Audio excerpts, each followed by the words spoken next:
아홉 번째 시간.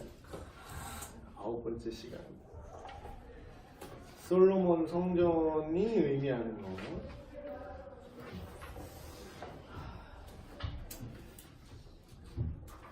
성전. 건물로서의 성전을 이제 얘기를 하고 있죠. 성전 건축에 대한 그런 일들. 전에도 비슷한 얘기를 제가 했었던 것 같은데, 오늘날에 좀 명칭을 좀 정리해야 될 필요가 있는 것 같아요. 오늘날에 이제 교회 건물을 성전이라고 말하는 거는 참 오해의 소지가 있어요. 성전. 근데 이제 많이 그렇게 쓰시더라고. 아예 대놓고 여기는 순복음교회 제2 성전 막 이렇게 대놓고 이렇게 써놨는데, 생츄어리라고 하네요. 거룩한 어떤 장소다. 그런 일반적인 의미로서 그렇게는 얘기할 수 있겠지만, 구약 시대의 성전 개념과 지금 신약 이후의 시대죠. 예수님 이후 시대에 사는 우리가 가져야 되는 그런 어떤 성전의 개념은 좀 다릅니다.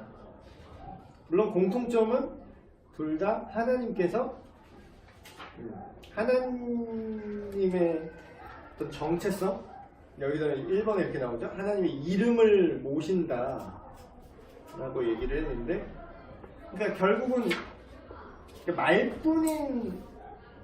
말뿐인 거는 안 된다는 거예요. 말뿐인. 근데 여기서 말하는, 성경에서 말하는 하나님의 이름을 내가 받아들인다, 하나님의 이름을 부른다 내지는 그런 것들은 그 이름에 걸맞는 정체성, 그분의 존재, 그분의 명예, 이런 것들을 다 인정하고 받아들인다는 것 자체가 그 개념 안에 이제 포함되어 있는 거거든요. 그래서 그런 하나님께 사실 봉헌이라는 표현을 쓰잖아요. 성전 봉헌. 그래서 요새는 교회 이제 새로 건물을 이렇게 짓거나 리모델링을 한다거나, 아니면 정말 개척해서 신축을 한다거나 할 때 봉헌 예배, 헌당 예배 이런 이제 명칭을 쓰는데, 결국은 그게 건물이 됐던 뭐가 됐던 간에 어쨌든 하나님께, 성경적인 표현을 빌리자면 내 이름으로 일컬어지는 불리우는, 그러니까 그 건물과 하나님의 이름, 하나님의 정체성, 그런 성격들이 분리되지 않는다라는 거죠. 그러니까 그 건물이, 그 건물을 볼 때, 이제 구약 개념으로 얘기하는 겁니다. 그 건물을 딱 볼 때 사람들이 하나님의 존재를 이제 생각하게 하는, 그러니까 집중하는 거예요. 그래서 제가 전에도 얘기한 것이, 마음이 중요해, 이렇게 형식이 본질은 아니야, 이렇게 얘기를 하지만, 본질은 아닌 건 맞는데, 인간이기 때문에 형태가 필요하다 그랬죠. 그래서 그 최초의 어떤 형태로서, 그리고 이제 지금 이제 솔로몬 성전이 갖는 의미는 또 어떤 게 있냐면, 이 전까지 하나님이 머무시는 공간이라는 개념이 사실 거의 없었어요. 천막, 장막, 이렇게 이동식 천막, 아니면 기껏해 언약궤, 그 조그만 상자, 아니면은 처음에 나타나셨던 가시떨기 나무, 그러니까 어떤 정규적인 그런 공간적인, 그러니까 하나님을 만나려면 어디로 가야지? 이런 개념 자체가 점점 희미해지다가 뒷부분을 올수록 그래도 성막이라는 개념이 이제 생겼죠. 성막에 가면 우리가 하나님을 뵙는구나, 그런 개념이 있다가, 성막이 있던 시대도 그게 어떤 시스템이냐면 이동식 예배 처소죠. 이동식. 근데 이제 건물을 이제 최초로 지어요. 네, 어서 오세요. 건물을 최초로 짓는 건 의미하는 게 뭐냐면, 더 이상 떠돌지 않아도 된다는 거예요. 이 시대적 상황에서. 그 얘기는 뭐죠? 옛날에는 나라가 없이, 땅도 없이, 우리 집도 없이, 개인으로 따지면 집도 없이 여기저기 전전을 했었는데, 이제 하나님께서 복을 주셔서 내가 안정되게 하시고, 우리 식대를 나 좀 자리 좀 잡고 뭐 이런 얘기 하잖아요. 그러니까 자리를 제대로 잡은 거지. 그래서 더 이상 하나님을 만나는 그 장소가 이동하지 않고 어느 한 곳에 자리를 잡는다라는 거는 역으로 말하면 그곳은 이제 더 이상 침략당하지 않는구나. 더 이상 여기서는 막 전쟁 때문에 막 이동해야 되고 이런 게 아니구나. 아니면 먹고 살기 위해서 여기는 뭐 유목 생활을 해서 여기는 풀이 없어서 저쪽으로 가야 되는구나. 이런 게 아니라 이곳에서 하나님이 우리를 복 주시고 이곳에서 그러니까 하나님을 정기적으로 만나 뵐 수 있구나. 이거는 상당히 이 시대 사람의 입장으로는 되게 설레는 일이죠.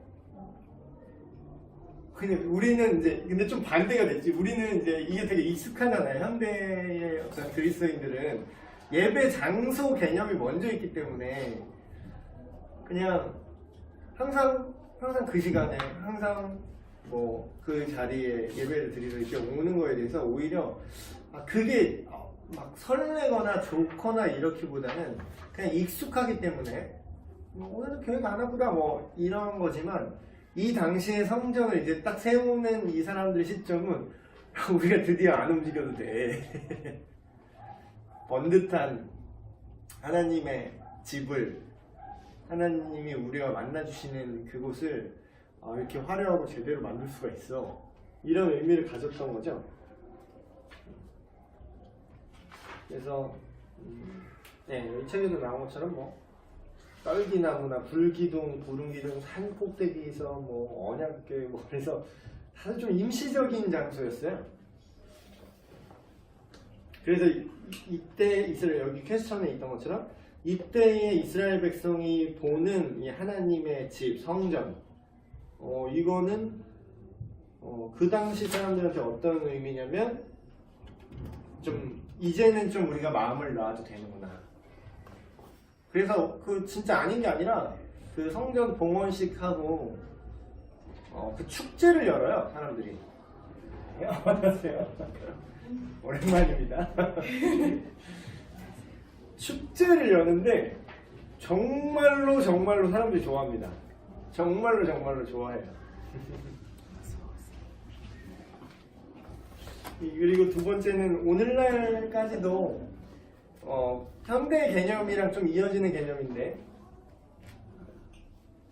그 장소가 왜 중요한가요? 그러니까 지금 이 시대에 그 건물을 화려하게 짓는 게 왜 중요하냐면 본질은 하나님이 거기를 오신다라는 거예요. 그러니까 더 정확히 말하면 하나님은 어느 곳에나 계시고 뭐 어느 것도 하나님을 담을 수 없지만 하나님이라는 그 존재와 인간이 그러니까 이 순전히 인간 때문이죠. 인간은 어떤 특정 장소에서 누군가를 만날 때에 그때 인격 대 인격으로 이제 교류를 할 수 있고 교제를 할 수 있고 느낄 수가 있죠. 그래서 그런 일들이 이제 이 성전을 통해서 그러니까 성전 자체가 뭐 대단하기보다는 이 하나님을 만나는 일종의 매개가 되는 거죠. 매개. 그래서 근데 막 구약의 표현 보면 그런 내용들 되게 많이 나와요. 그 매개가 되는 것조차 엄청나게 대단하게 느껴지는 게 예를 들면 이런 거죠.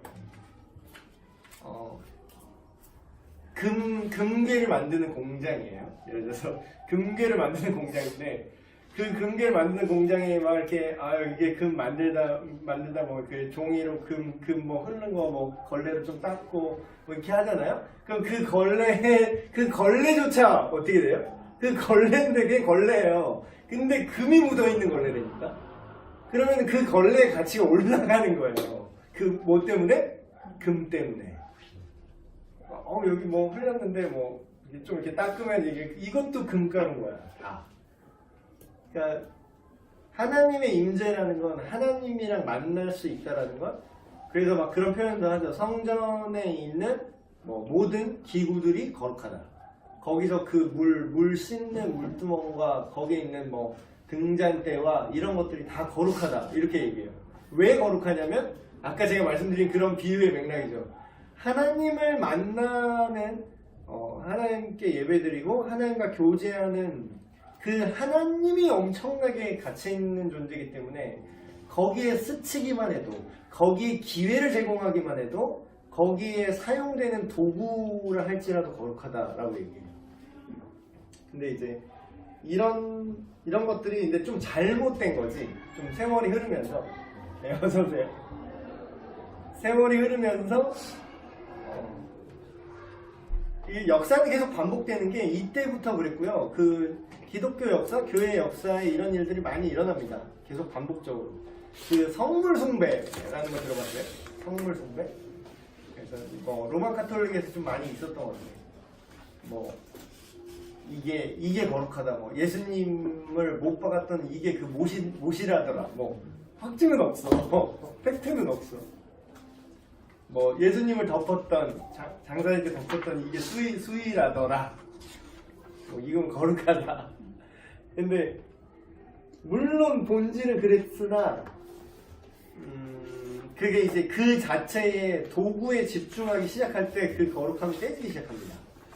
그래서 실제로 성경에는 말이 안 되는 것 같은 반대되는 얘기를 하는 부분이 나오는 것 같은 게, 초반에는 율법이 막 주어졌을 때는 이 성전 기구가 다 거룩하다고 그랬거든요. 근데 나중에 후반기 때 보면은 사람들이 하나님 자체와 인격적인 관계보다 그 어떤 도구, 그런 거에 되게 집착하다 보니까 껍데기만 남은 어떤 그런 허울뿐인 그런 신앙을, 예수님이 책망하는 구절이 나오죠. 예수님이 똑같이 그때 맥락을 이렇게 뒤집어서 얘기를 하시는데, 야, 성전을 거룩하게 하는 게 뭐냐? 도대체 거룩하게 하는 게 뭐냐? 하나님이 거룩하신 거니까. 너희들은 이 성전 기물이 어디 들어갔다 나오면 거룩하다 그러는데, 이 기물을 거룩하게 하는 게 그러면 그 껍데기인 형식인 거냐? 아니면 하나님이 거룩하게 하시는 거냐? 근데 너희는 그 하나님의 취지를, 본질을, 하나님의 심정을 이해하지 못하고 이 껍데기가 중요하다고 해서 그러지 않냐, 이렇게 비판하시면서 그 얘기를 하시거든요. 그래서 일단은 이런 것들, 임재 공간으로서의 성전 건축이 원래는 하나님의 의도였다. 그래서 실제로 그 제사장이 그 성전 봉헌을 하고 나올 때 하나님의 임재의 표현으로 그 영광의 구름이라고 이제 표현되는데, 이제 이거는 뭐 본 적이 없어서 이제 정확히 뭐 어떻게 뭐 그냥 추측으로만 하는 거지만, 실제로 지성소 때부터 거기에 이제 대제사장이 이렇게 들어가면은 그 성경의 표현을 하면은 그 제물을 하나님이 받으셨느냐 받지 않으셨느냐, 이거는 그 이제 영광의 구름이 이렇게 깔린대요. 성경적인 표현으로, 성경에 나온 기록 그대로 하면은. 그래서 하나님이 받으셨다라는 게 그 임재의 어떤, 하나님이 이제 티를 내셨다고 이렇게 나옵니다.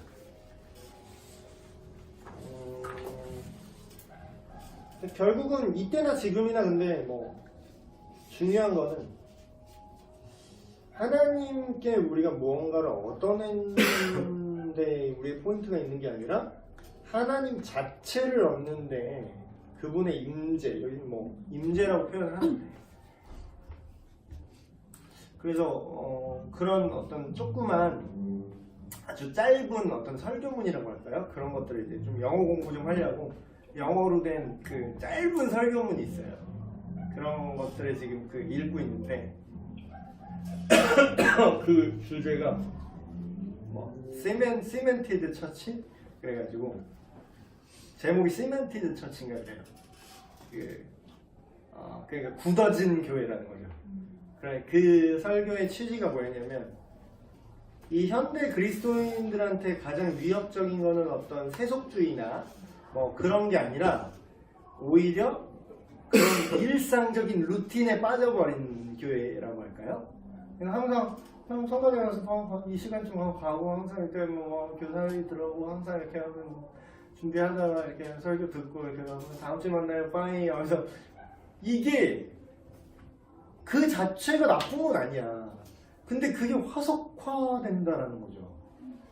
화석화. 근데 그 왜 화석화가 될까요? 거기서 이제 그래서 얘기하는 게 거기서 말하는 행위 하나하나를 교회 일하는 게 그 자체가 나쁜 게 아니잖아요. 근데 거기서 뭐가 빠졌냐? 하나님의 임재가 빠졌다는 거야. 근데 그 임재라는 게 결국 하나님 그러면 언제나 계시잖아요. 언제 어디서나 다 계시잖아요. 근데 이제 그런 좀 개인적인 차원이 있고 공동체적인 차원이 있는 것 같아요. 이 하나님의 임재에 대해서. 어떤 사람은 뭐 예를 들어서 우리 교회 공동체가 이렇게 있는데 여기에는 예수님 없는 것 같아요 라고 이제 본인이 느낄 수도 있지. 근데 이제 두 가지예요. 그거는 본인이 그렇게 느끼는 걸 수도 있고 아니면 실제 그 공동체 구성원들이 마음이 다 하나님에게서 떠나 있는데 좀비 마냥 항상 했던 루틴을 계속하고 있는 걸 수도 있는 거지. 그런데 인간이 영적인 존재이기 때문에 그걸 아는 것 같아요. 그래서 전자라면은 본인의 영적 상태가 이제 더 안 좋은 거고 내가 안 좋으면은 이 상황이 안 좋아 보이는 경우가 있거든요. 근데 이제 정말로 나쁜 케이스는 정말 다 공동체가 병든 거야. 항상 다 일하게 하는데 진짜로 하나님의 마음은 전혀 고려되지 않고 고려라기보다는 그냥 내 관심이 아니야 그게. 근데 일단 해야 되니까 하는 거야. 루틴만 남았어. 그러니까 화석화된 루틴만 남았는데 아무런 감흥도 없고 감동도 없고 아무런 생각도 없어. 뭐 권태기라고 할까요? 인간관계가. 근데 이제 그게 아예 없을 수는 없는데 그렇기 때문에 계속 좀 리프레시하는 게 필요한 것 같아요. 그래서 그 안정적인 게 여러분 그렇게 좋은 것만은 아닙니다. 근데 우리는 이제 기본적으로 되게 안정적인 걸 원하잖아요. 하나님 우리 교회 어떠세요? 교회 사역도 되게 안정되게 원하고 교회 재정도 안정되게 원하고 그리고 개인적인 차원도 내가 좀 우리 가정도 좀 안정적으로 좀 돌아갔으면 좋겠습니다. 자리 좀 잡았으면 좋겠습니다. 이렇게 많이 기도하잖아요. 근데 정말 그렇게 안정이 돼버리잖아요. 그러면 인간이 참 간사한 게 예, 그게 그러니까 이제는 전에는 이걸 되게 갈망해서 그랬는데 그게 딱 되는 순간 그게 당연하다고 생각하고 그 다음 스텝을 또 원하죠. 인간은 같은 실수를 반복하고 욕심은 끝이 없고 같은 실수를 반복한다. 그래서 하나님의 임재라는 게 되게 추상적일 수 있어요. 우리한테. 근데 그러니까 임재라는 걸 막 거창하게 막 생각해서 진짜로 어떤 현상적인 임재에 집착하는 분들도 있어요.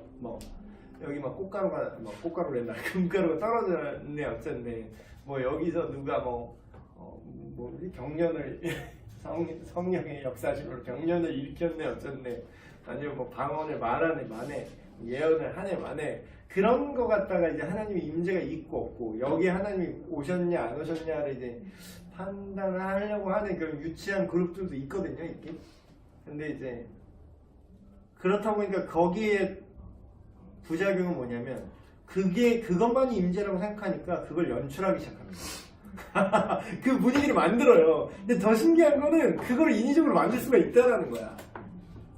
그러니까 음악하는 사람들 조심해야 돼. 근데 거기 그런 신학적 배경을 갖고 있는 그런 기독교 그룹들, 좀 이제 이단 쪽으로 가까이 가고 있는 분들은 또 특징이 거기에 또 뮤지션들이 많이 빠져. 왜냐하면 뮤지션들을 되게 우대해줘요 거기서는. 왜냐하면 그 사람들이 없으면은 감정 조작이 안 되거든. 기깔나는 내가 성령이 불타오르는 듯한 사운드를 연출할 수가 있다니까. 이게 되게 이상한 거예요. 되게 신기한 건데 물론 이제 일반인들은 잘 이걸 못 느낄 수도 있는데 음악을 하신 분들이나 이걸 보면은 이게 충분히 연출이 가능해요. 그러니까 선동이 가능해요. 쉽게 말하면. 근데 성령님이 임재하시고 일하신다는 건요, 그러니까 하나님이 나는 너무 하나님께 감사한 게 있는데, 때때로는 막 우리가 안정적인 루틴을 원하잖아요. 하나님 항상 나를 이쯤 되면 뭐 이걸 해주세요. 근데 그렇게 안 하는 게 오히려 감사한 거야.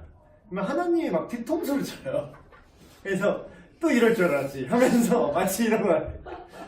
이렇게 하면 이렇게 될 줄 알았지. 1 더하기 1은 2일 줄 알았지 하면서 이제 막 예상치 못한 그런 일들로 몰아넣으세요.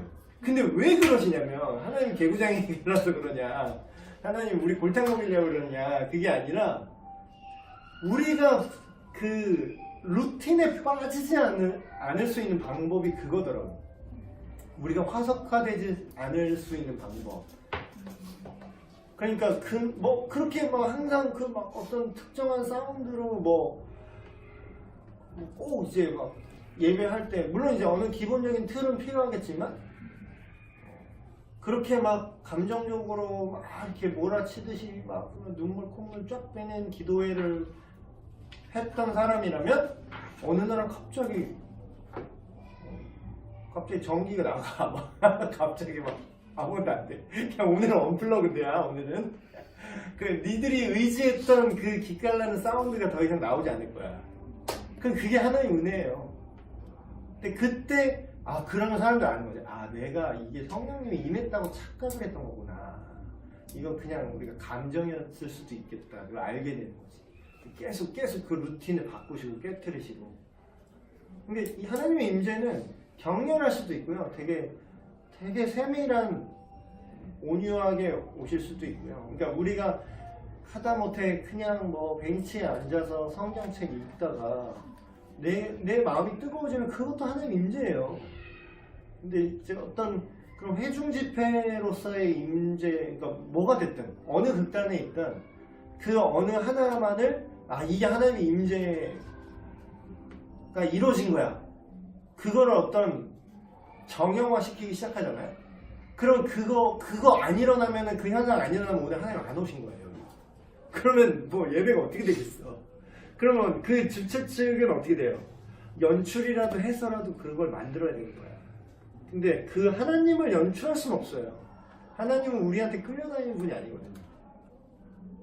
그래서 하나님의 임재에 대한 그런 우리의 생각과 이해는 조금 겸손할 필요가 있다.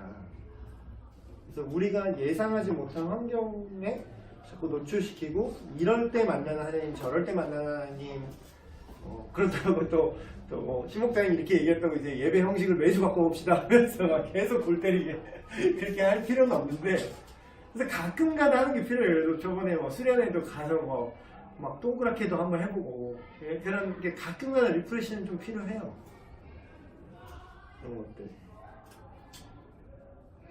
그래서 실제로 감정, 본질과 감정이 항상 일치하지 않는다는 어떤 실험을 지금 했죠.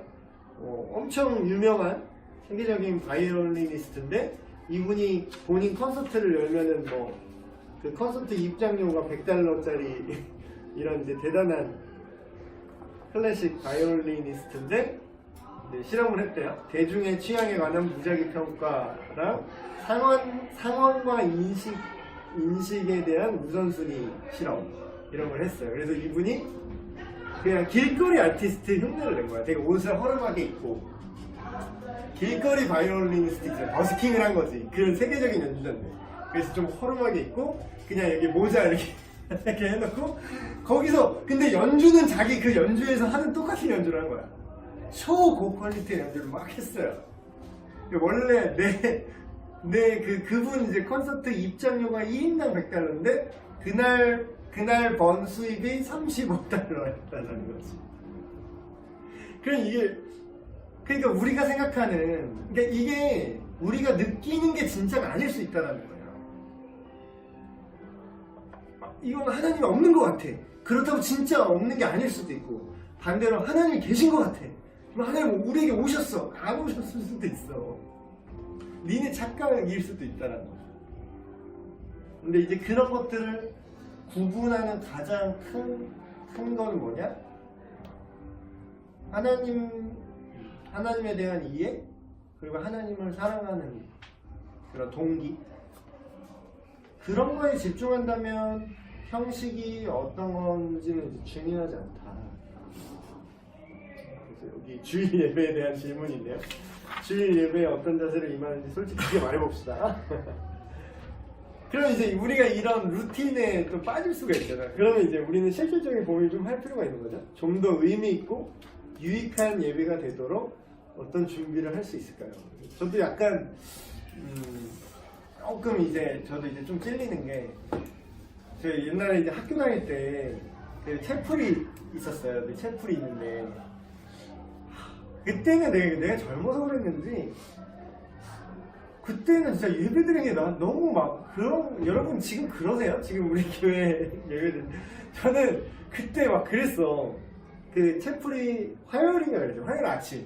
화요일 아침 채플이면 막 월요일 날 막 밤에 막 설레. 막 와씨 내일 채플이 나왔어. 그래서 근데 내가 그런 적이 있었다는 사실이 나는 지금 근데 그 한 4년 동안 정말로 되게 예배가 기다리는 게, 이게 예배가 기다려지게 하여 주옵소서 막 그냥 기도 제목이나 나오는 뭐 이런 뭐 미사용가 아니라 진짜로 액면 그대로 예배가 나 너무 기다려졌어요.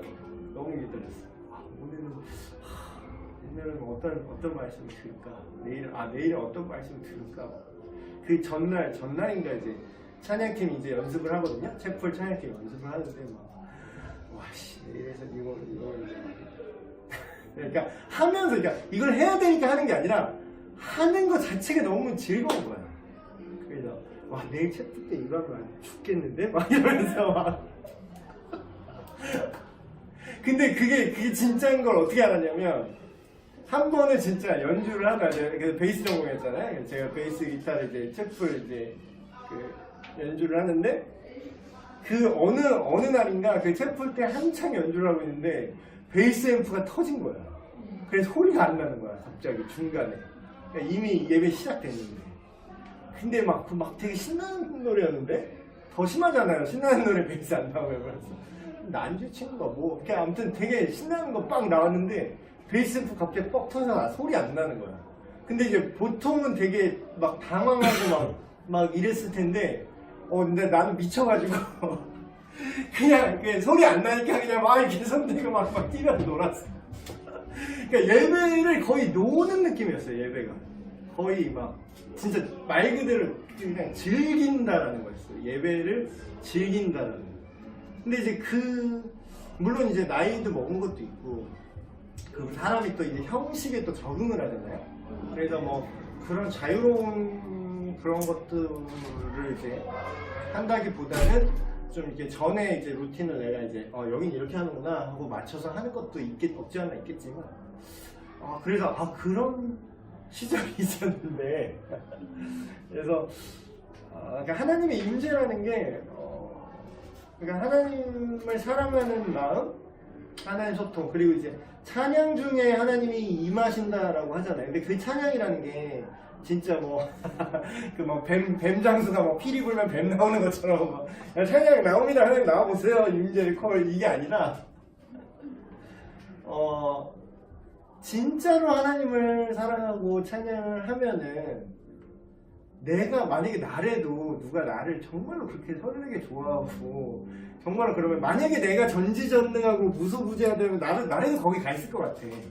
근데 그런 개념으로 이제 보는 거죠. 서로 소통하고 교제하고 사랑의 만남을 하기 위한 임재인 거죠.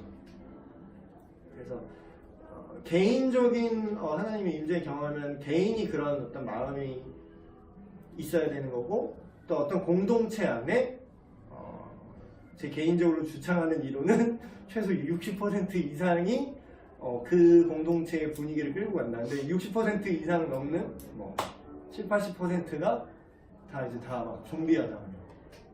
다 말뿐인 그리스도인이야. 그냥 하나님 뭐 사랑하지도 않아. 그냥 껍데기만 이렇게 있어. 그러면 이제 외부적인 사람이 보기에도 여긴 하나님의 임재가 없는 것 같아, 이렇게 느껴질 수 있지. 그래서 결국은 참된 교회의 표식이라고, 여기 옆에 또 글이 이렇게 나오는데, 참된 교회의 표식은 하나님의 임재가 있는 거고요. 그리고 또 그 증거가 외부적으로 확장이 돼야 돼요. 근데 지금 뭐 교회 건물이나 어떤 하나님의 성전 건물 관점에서 이제 얘기를 시작했지만 결국은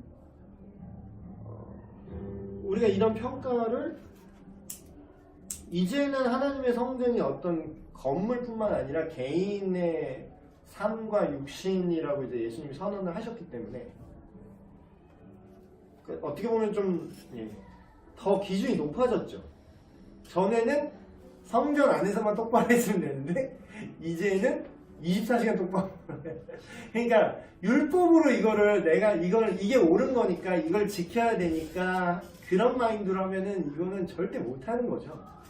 근데 그럼에도 불구하고 더 기준이 높아졌음에도 불구하고 오히려 율법 시대보다 이게 더 가능해진 이유는 이게 은혜이기 때문에 내가 정말로 하나님의 사랑을 받고 그 하나님의 사랑을 이제 즐기고 누리는 것. 근데 이게 참 중요한 것 같아요. 하나님의 사랑을 즐기는 것. 그러니까 즐거움을 삼는 것. 그런 표현이 되게 많이 나와요. 여호와 하나님으로 자기의 즐거움을 삼는 자에게 복이 있다. 이렇게 얘기를 하는데 뭐 학창 시절에 막 그런 어떤 그런 것들로 인해서 그게 전부 다였다고 그렇게 말할 수는 없어요. 근데 또 그때는 또 지금에 없는 어떤 완숙하지 못한 그렇게 막 하나님을 좋아하긴 했는데 지금보다 하나님을 알고 좋아하는 건 아니었던 것 같아. 그래서 이제 장단점이 있는데, 그래서 여러분한테 한번 질문을 드릴게요. 예를 들어서 누가 실한데 누가 여러분한테 이제 여러분 패먼이 됐든 누가 이렇게 찾아가고 이렇게 얘기하면 여기 우리 교회는 예수님이 안 계신 것 같아. 그러면 뭐라고 얘기를 하나요? 여기 예수님이요. 여기 사랑이 없어. 근데 그런 말 되게 쉽게 해 사람들이. 이거 교회가 여기 사랑이 없어. 이런 얘기 이제 이런 뉘앙스를 꼭 얘기를 하거든. 재물일 것 같아요. 그럼 뭐라고 얘기를 해야 될까? 그런 사람들한테 이런 임재의 관점에서. 네 맘에는 하나님이 계신 힘이라는 질문을 드리면 어떤 것이 하나님이 계신 모습일 것 같니? 그런 좀 그러니까 건설적인 대화로 좀 끌어들일 필요가 있는 것 같아요. 그러니까 의도 자체가 벌써 난 이제 까볼 거야 한번 이런 생각이 이제 있는 거잖아. 근데 부수기는 쉬워도요 세우기는 참 어려워요. 근데 꼭 그렇게 부수기만 하는 사람은 세울 생각이 없더라고. 그러니까 마치 이런 거야. 어디 없나 이런 거야. 어디 없나? 감별사 마인드예요. 감별사 마인드. 그러니까 내 입맛에 맞는 걸 네가 어디 한번 대령해 보시지. 여기는 이래서 올 거야. 여기는 아닌 것 같아. 그러니까 실제로 또 나가요. 또 여기는 아니야. 여기 예수님 없는 것 같아. 하면 가. 그러면 본인 입맛에 맞는 교회를 찾는 게 중요한 건가? 아니면은 하나님이 원하는 거는 하나님이 원하는 교회를 얘들아 찾아주렴. 이거 몰라서 하나님 안 찾을까요? 여기는 뭐 사랑이 없고 여기는 뭐 교제가 안 되고 여기는 뭐 말씀이 약하네. 뭐 여기는 구제를 잘 안 하네. 뭐 어쩌고 할 말들은 되게 많아.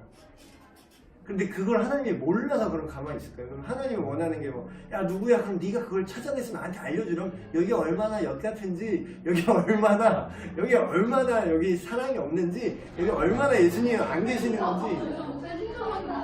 예, 가져가네. 네가 한번 나한테 알려주렴. 이런 하나님이 아니라는 거죠.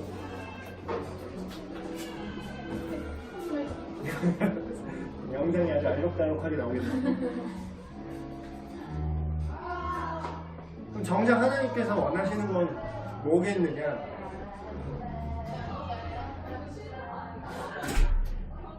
정말 하나님의 임재를 그렇게 갈망을 한다면 하나님이 무슨 생각을 하는지에 먼저 관심을 좀 가져야 될 것 같아요. 근데 하나님의 생각은 감히 제가 말한 건데, 그러니까 제가 그냥 막 말하는 게 아니라 그냥 성경에 써 있어요. 하나님의 생각이. 그럼 하나님의 생각은 뭐냐? 안 그런 거를 그러면 그 안에서 무너진 거를 세워 나가야 되지 않겠니? 그게 하나님의 생각이에요. 까댄다고 그게 세워지지 않아요. 그러니까 물론 문제를 인식하는 건 되게 중요합니다. 문제를 인식하는 건 되게 중요해. 근데 건설적인 방향으로 그 문제를 인식해서 그럼 이걸 우리가 어떻게 해결할 수 있을 거냐. 아, 그럼 우리가 하나님에 대한 이해도가 지금 떨어지는구나. 내지는 우리가 하나님보다 이 세상의 욕심이 우리 안에 지금 너무 많이 들어왔구나. 그러다 보니까 이런 악한 열매들이 우리 안에 사랑이 없고 지금 서로 받으려고만 하고 지금 뭐 되게 무미건조하고 뭐 이렇게 되어 가고 있구나. 그러면 우리가 하나님의 사랑을 더욱더 받아서 우리가 그걸 닮을 수 있도록 우리가 더 회개하고 기도하자. 이렇게 가야지. 여기는 하나님의 임재가 없어요. 그럼 임재를 막 만들어 와야 되나 보세요. 그런 얘기. 그래서 여기 136페이지에 퀘스천 되시면 오늘날 우리가 하나님의 성전이라고 이제 얘기를 하는 거죠. 오늘날의 성전의 개념. 우리는 세상에서 하나님을 드러낸다는 게 이게 랜드마크 같은 거예요. 랜드마크. 이 솔로몬 성전이 엄청난 랜드마크였어요. 딱 보면은 그 건물을 보면은 아, 이스라엘의 하나님, 이게 바로 인식이 되는 거지. 근데 이제 오늘날도 이게 되게 무서운 말인데 어떻게 보면 오늘날에는 예수 그리스도를 제대로 믿는 우리가 우리 인생 자체가 랜드마크가 된다는 거예요. 그래서 또 여기서 또 그러면 어쩜 이렇게 뭐 교회 다닌다고 하는 또 이제 까댄 모드로 또 가는 사람이 있어 실제로. 근데 이렇게 까대는 사람 치고 자기 똑바로 사는 사람은 제가 본 적이 없어요. 그래서 삶을, 그러니까 내 인생은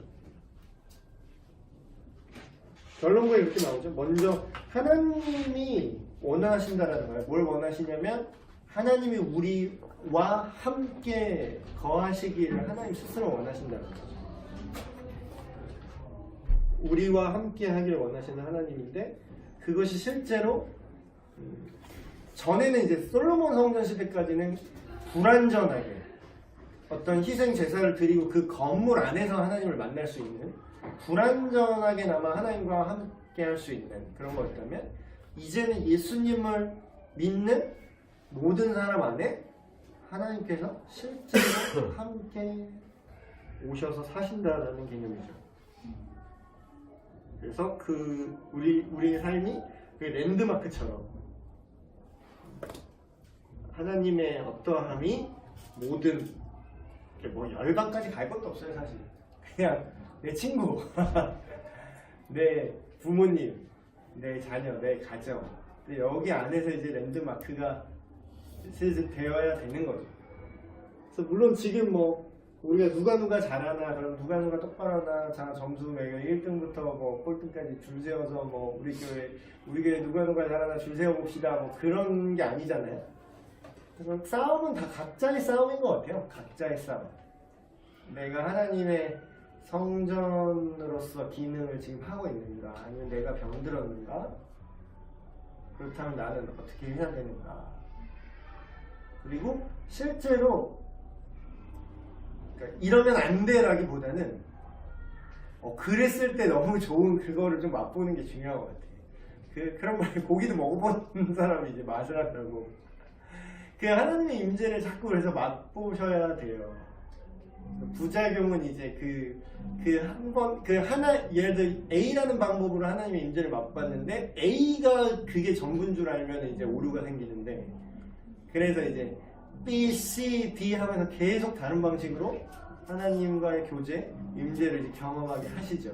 그런다 할지라도 기본적인 루틴은 필요해요. 성경 말씀을 읽는다든지. 요새 좀 꽂힌 게 있는데 암송이 진짜 대박이더라고요. 성경 암송이 진짜 장점이 너무 많습니다. 단점이 없어요. 심지어 단점? 성경 암송의 단점은 그냥 머리가 아프다 정도?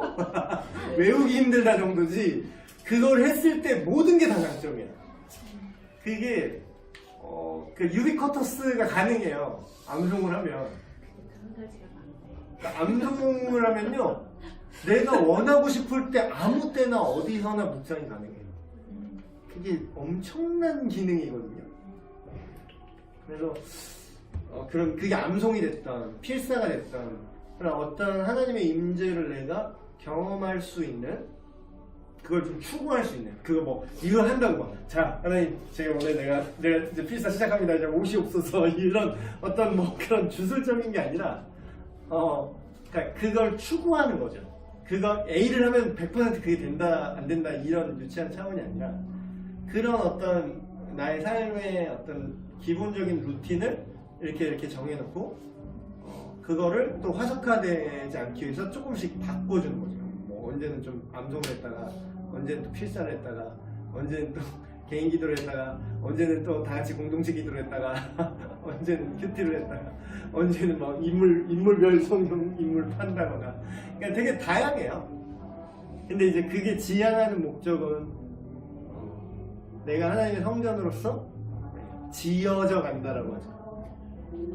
그게 그 연합이 공동체도 지어져 가고 개인도 지어져 가고 그래서 제가 전에 프랙탈 구조라고 많이 얘기를 했어요. 개인이 성전으로 지어지는데 그 개인들이 또 많아서 또 조합된 게 그 교회예요. 교회 공동체는 그래서 그 캐릭터가 있어요. 캐릭터. 그 교회의 그런 어떤 강점들이 있어. 그래서 중앙성서교회의 어떤 우리 교회의 공동체가 갖는 성전으로서의 그 독특한 조합 그런 것들을 좀 잘 찾아가고 장점을 좀 부각해서 그래서 그런 사용 모델도 있잖아요.